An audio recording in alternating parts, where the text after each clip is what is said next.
ICE out now! ICE out now!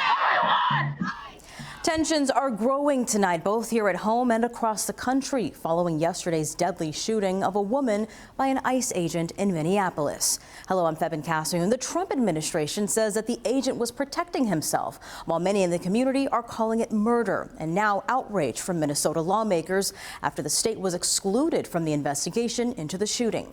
37-year-old Renee Nicole Good was behind the wheel of a Honda SUV, appearing to block the road as an ICE agent grabs the door. Good backed up, then drove forward before the ICE agent fired multiple rounds at the vehicle, killing Good. Minnesota's Bureau of Criminal Apprehension today learning that it would not be involved in the investigation, and which would be led solely by the FBI. That woman was there to interfere with a legitimate law enforcement operation.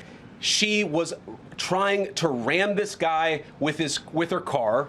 He shot back. He defended himself. It feels very, very difficult that we will get a fair outcome. And I say that only because people in positions of power have already passed judgment. Meantime, a new shooting by federal agents in Portland, Oregon left 2 people wounded. DHS says that Border Patrol agents were conducting a targeted vehicle stop of 2 Venezuelan criminals when the driver attempted to run over the agents, leading one agent to shoot his gun in self-defense. All this eliciting more scrutiny of enforcement operations throughout the country. And here at home, Buffalonians organizing their own anti-ICE protest right outside of Buffalo's U.S. Immigration and Customs Enforcement Office on Delaware Avenue. Around 100 people came out, and many I spoke with stood firm in their belief that ICE is not welcome in Buffalo.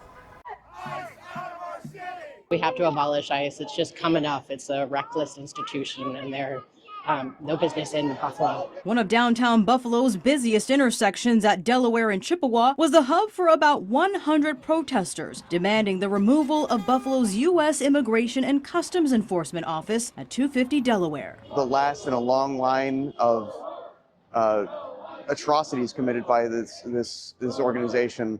And the fact that it's allowed to exist in this city, the supposed sanctuary city and a sanctuary state, is beyond the pale. The protest was sparked by Wednesday's killing of Renee Nicole Good, a Minneapolis woman who was shot and killed by an ICE agent as her SUV drove towards the agent. It seemed that the shooting was completely unwarranted, and it bothers me the kind of violence that the ICE is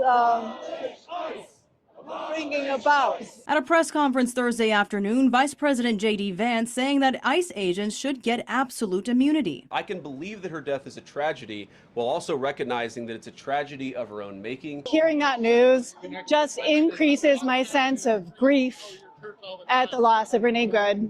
It increases my sense of outrage that her murder is being treated so callously. We're not only out here because of Renee Good, we're out here because our neighbors are being kidnapped every day. There are brutal assaults against our immigrant population in Buffalo. Immigrants are what make this city great. Immigrants are, my neighbors, and I'm sick of seeing people picked up off the street. We know that ICE is in our community, and we want to send a clear and loud message that we are here for our communities. We're standing up and we're protecting our families that are here. Earlier I was speaking to folks, they were saying that they want ICE to be abolished.